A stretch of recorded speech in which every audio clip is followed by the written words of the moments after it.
जय हिंद एवरीवन। आज हम बात करेंगे फास्ट ट्रैक कोर्ट के बारे में। जैसा कि हमने प्रसिद्ध कहावत सुनी है कि न्याय में देरी मिलना न्याय न मिलने के समान है। हमारे देश में अधिकांश न्यायालयों पर न्यायिक भार अत्यधिक होता है, जिसके कारण न्यायालय में देरी होती है, न्याय समय से नहीं मिल पाता और इन्हीं समस्याओं को निपटने के लिए फास्ट ट्रैक कोर्ट का निर्माण या गठन करना आवश्यक था। इस सिलसिले में आज हम इस लेक्चर के माध्यम से जानेंगे कि फास्ट ट्रैक से संबंधित महत्वपूर्ण प्रावधान क्या क्या हैं और इन प्रावधानों पर हम चर्चा करेंगे। फास्ट ट्रैक कोर्ट क्या है, फास्ट ट्रैक कोर्ट का गठन और इसके लाभ, fast track court session court में अंतर और फास्ट ट्रैक केस में चलाने के क्या नियम है, क्या प्रक्रिया है, इसके बारे में बात करेंगे। तो चलिए स्टार्ट करते हैं आज का अपना वीडियो। तो सबसे पहले जानेंगे कि फास्ट ट्रैक कोर्ट क्या है, गठन और प्रक्रिया के बारे में। तो हमारा पहली हेडिंग है फास्ट ट्रैक कोर्ट क्या है। फास्ट ट्रैक कोर्ट स्पेशल न्यायालय है जिनका उद्देश्य यौन अपराधों से बच्चों का संरक्षण, पॉक्सो अधिनियम 2012, महिलाओं के यौन अपराध, घरेलू हिंसा, दहेज निषेध अधिनियम और सांसद और विधायकों से संबंधित कुछ अन्य विशेष मामलों में तेज सुनवाई तथा न्याय सुनिश्चित करना है।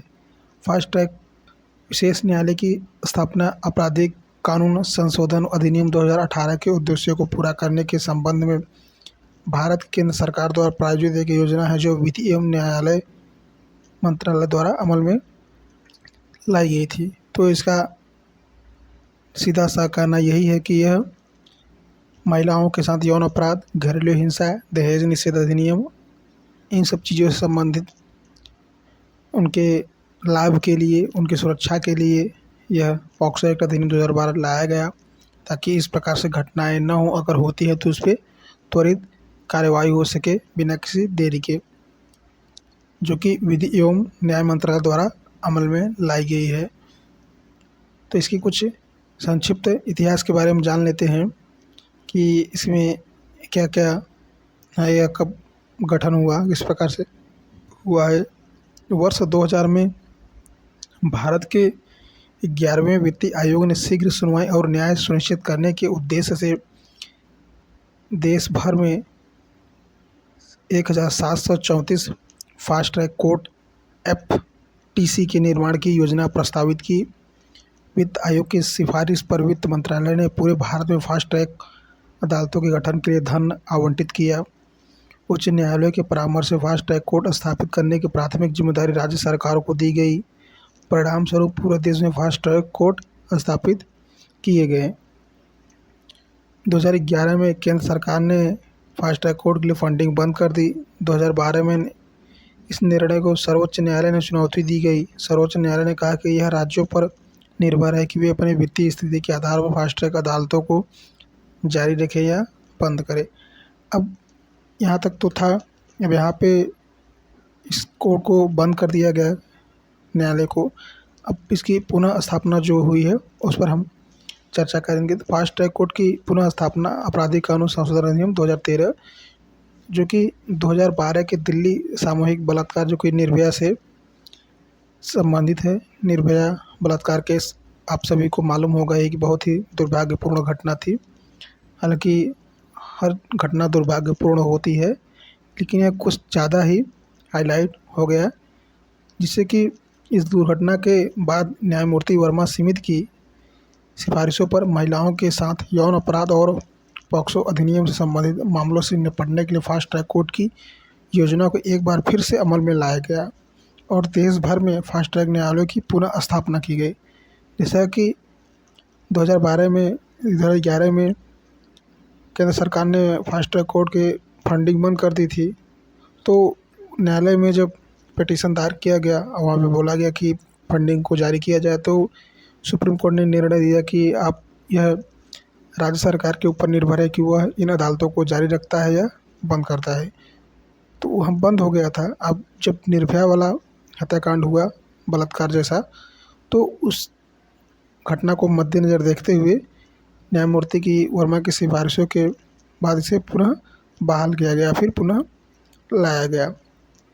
अब फास्ट ट्रैक कोर्ट का क्या उद्देश्य होता है, तो इसका पहला है शीघ्र सुनवाई। फास्ट ट्रैक अदालतों का पहला और सबसे महत्वपूर्ण शीघ्र सुनवाई सुनिश्चित करना है, जबकि सामान्य अदालतों में सुनवाई में देरी हो सकती है। लंबित मामलों के निस्तारण। देश के अधिकांश न्यायालय लंबित मुकदमों को बोझ तले दबे हुए हैं। फास्ट ट्रैक अदालतों की स्थापना एक प्रमुख कारण इन मुकदमों को प्राथमिक पर निस्तारण करना है, ताकि जल्दी से जल्दी मामले को निपटाया जा सके और केस को ख़त्म किया जा सके, और अगर आरोपी है तो आरोपी को दोष सिद्धि हो सके और उसे सज़ा मिल सके। निर्धारित समय के भीतर निर्णय सुनाना। फास्ट ट्रैक न्यायालय संबंधित उच्च न्यायालयों द्वारा निर्धारित समय के भीतर न्यायालय की सुनवाई पूरी करने और निर्णय सुनाने के लिए बाध्य है। सीधा सा तात्पर्य यह है कि जैसे कि चार्जशीट में 90 दिन का समय दिया जाता है, तो इस प्रकार से कि 90 दिन तक आप चार्जशीट दाखिल करें, या फिर 60 दिन का, जिस प्रकार से मैटर होता है, अगर संज्ञेय या असंज्ञेय या फिर बहुत गंभीर अपराध होता है, जिस तरीके से मामला होता है। कभी कभी कुछ ऐसी कंडीशन होती है कि जहाँ पर 120 दिन में भी चार्जशीट दायर किया जा सकता है। तो यहाँ पे भी इसमें समय सीमा निर्धारित की जाती है कि आपको इतने दिन के भीतर आपको निर्णय देना होगा। इसके लिए फास्ट ट्रैक कोर्ट को बाध्य होना पड़ता है। तो फास्ट ट्रैक कोर्ट से क्या लाभ हैं, लाभ के बारे में चर्चा करते हैं। तो लंबित मामलों की संख्या में कमी। सीमित संसाधनों के बावजूद फास्ट ट्रैक कोर्ट लंबित मामलों संख्या कम करने के लिए लक्ष्य को प्राप्त करने के प्रभावी और कुशलतापूर्वक काम कर रहे हैं। पीड़ितों को बिना किसी देरी के न्याय सुनिश्चित करना। तो इसमें है न्याय में देरी के पुराने चलन को तोड़ना है, जिसके बारे में हम सभी ने सुना है कि एक बार जमानत मिल जाए तो फिर केस लड़ते रहो, अदालतों में कुछ नहीं होता। लेकिन अब फास्ट ट्रैक कोर्ट ने स्थिति बदल दी। तो यहाँ पर पीड़ित को देरी न मिले, उसे कोई मुश्किलों का सामना न करना पड़े और पीड़ित का न्यायपालिका में भरोसा रहे, इसके लिए फास्ट ट्रैक कोर्ट माध्यम से कम समय में ही त्वरित समाधान मिल जाता है और लंबे समय तक मुकदमा नहीं चलता है और न्यायालय मिलने की संभावना अत्यधिक बढ़ जाती है। अब अगला है विचाराधीन कैदियों के लिए वरदान। विचाराधीन कैदियों से मतलब है कि जिसका मामला पेंडिंग हो। तो इसमें है कि लंबित मामलों की वजह से जेलों में विचाराधीन कैदियों की बाढ़ आ गई है, जो निर्धारित सज़ा से अधिक समय कारावास में बिता चुके हैं, जिसके लिए वे मुकदमों का सामना कर रहे हैं। यहाँ तक कि सर्वोच्च न्यायालय ने भी अपने कई ऐतिहासिक निर्णयों में कहा है कि भारतीय संविधान का अनुच्छेद 21 यह गारंटी देता है कि इसलिए शीघ्र सुनवाई और निष्पक्ष न्याय प्रत्येक नागरिक का मौलिक अधिकार है। और फास्ट ट्रैक के समक्ष क्या क्या चुनौतियाँ आती हैं, इससे संबंधित हम बात करेंगे। तो हमारा पहला है उचित व्यवस्था का अभाव। हमारे न्यायालय में कार्य करने की स्थितियाँ अच्छी नहीं है तथा न्यायिक अधिकारियों को दिन प्रतिदिन की चुनौतियों से निपटने के लिए कोई उचित बुनियादी ढांचा उपलब्ध नहीं कराया जाता है। अब दूसरा है हमारा न्यायालयों की कमी। भारत में लंबे या फिर लंबित मामले से निपटने के लिए अधिक से अधिक संख्या में फास्ट ट्रैक अदालतों की स्थापना की जानी चाहिए। तीसरा है हमारा काम का अत्यधिक बोझ। आमतौर पर हमारे देश में अदालतों के काम के बोझ तले दबते चले जा रहे हैं और फास्ट ट्रैक अदालतें भी इसका अपवाद नहीं है, जिसके परिणाम स्वरूप वे अपने उद्देश्यों को प्राप्त करने में विफल रहती हैं। चौथा है हमारा न्यायाधीशों की कमी, जजों की कमी। तो जजों की कमी है, बिना देरी के न्याय देने के लिए न्यायपालिका को पूरे भारत में जजों के रिक्त पदों पर भर्ती करनी चाहिए। जब न्यायाधीश ही नहीं होंगे तो फिर निर्णय कौन सुनाएगा, इसलिए न्यायाधीशों की भी भर्ती होनी चाहिए कि जहाँ पर पद रिक्त है तो उनको पूरा किया जाना चाहिए। अगला है हमारा तकनीकी सहायता का अभाव।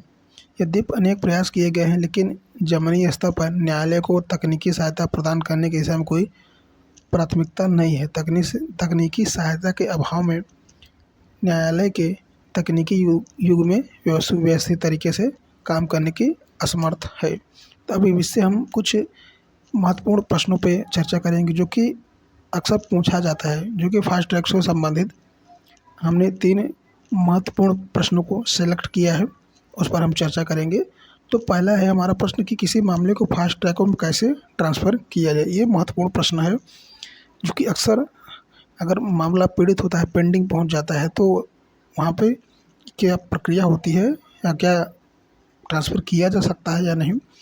तो इस प्रश्न पे हम चर्चा करेंगे। हमने 3 प्रश्न बनाए हैं, हमने इसको नोट किया है, तो हम इन 3 प्रश्नों को प्रश्न और उसके उत्तर भी देंगे। तो पहला प्रश्न है हमारा, किसी मामले को फास्ट ट्रैक में कैसे ट्रांसफर किया जाए। तो फास्ट ट्रैक कोर्ट केवल विशेष मामले की सुनवाई के लिए स्थापित किए गए हैं। सामान्य मामले को उनमें हस्तांतरित नहीं किया जा सकता। हालांकि यदि अपने मामले की सुनवाई शीघ्र चाहते हैं तो आप अपने मामले की शीघ्र सुनवाई के लिए उच्च न्यायालय में याचिका दायर कर सकते हैं। उच्च न्यायालय ट्रायल कोर्ट को मुकदमे को शीघ्रता से पूरा करने का निर्देश दे सकते हैं। आप डायरेक्ट नहीं करा सकते, आप वहाँ न्यायालय में आप याचिका दायर करेंगे, पटिशन दायर करेंगे, तो वहाँ पर जब जो डायरेक्शन दिया जाएगा हाई कोर्ट द्वारा उसको मानना पड़ेगा और सेशन कोर्ट में आपके मामले को शीघ्रता दी जाएगी। दूसरा है हमारा प्रश्न, फास्ट ट्रैक कोर्ट किन मामलों में सुनवाई होती है, किन किन मामलों में। तो इनमें है महिलाओं बच्चों के साथ यौन अपराध से संबंधित मामले जैसे दहेज निषेध अधिनियम, घरेलू हिंसा, वरिष्ठ नागरिकों से संबंधित मामले और 5 साल से लंबित पुराने मामले की सुनवाई फास्ट ट्रैक कोर्ट FTC में होती है। तीसरा प्रश्न हमारा, फास्ट ट्रैक मुकदमा कितने समय तक चलता है। तो इसमें है फास्ट ट्रैक कोर्ट उच्च न्यायालय द्वारा निर्धारित समय सीमा से के भीतर काम करने के लिए बाध्य होते हैं और संभवतः फास्ट ट्रैक न्यायालय द्वारा मुकदमे की सुनवाई 2 से 3 वर्षों के भीतर करा दी जाती है। चाहे कैसा भी मामला हो, कितना भी बड़ा मामला हो, इसमें 2 से 3 वर्ष के भीतर मामले को ख़त्म करना होता है।